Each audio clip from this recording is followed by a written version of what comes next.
In Navajo stories, we were brought here to protect the lands. That's a part of indigenous cultures. Their first instructions was to protect Mother Earth. Air has always been revered as sacred. That's what gives us life, which is how we come to this crisis where we're at, where we need to protect that life source. Here in Colorado, the Suncor Refinery, where it sits now, the community is predominantly Spanish speakers. It's low-income people that are Black, brown, immigrant. It's just between the highways. That's where people like myself and those people of color are pushed to live.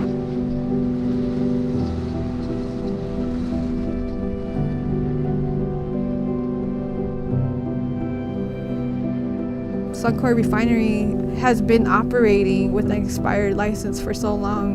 When you go into these communities and speak to them, they say, yeah, I have brain cancer.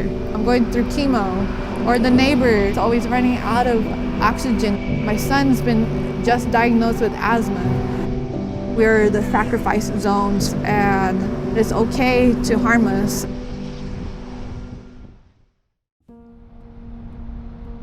My friend Lucy Molina has really pushed for change in Colorado, where we're speaking up about these things and pushing for climate action to reduce pollution.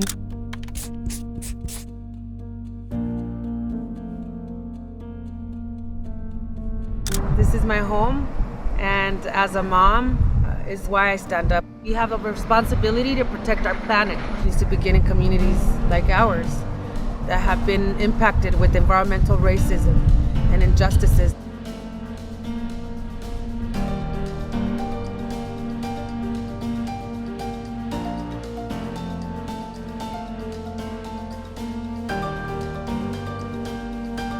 Now we can start connecting the dots of the emissions and how the communities are being impacted with various illnesses.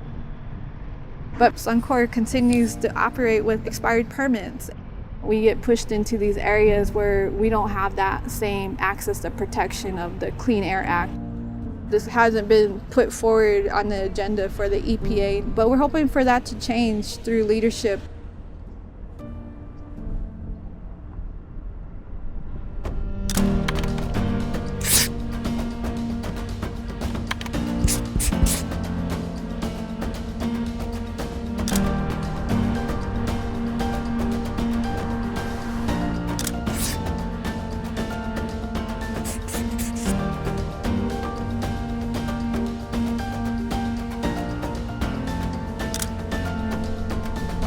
What I'm doing is making a pathway for future Indigenous generations. I want them to be able to live in a safe community and be able to breathe clean air and to be free of all the health impacts that we are experiencing today.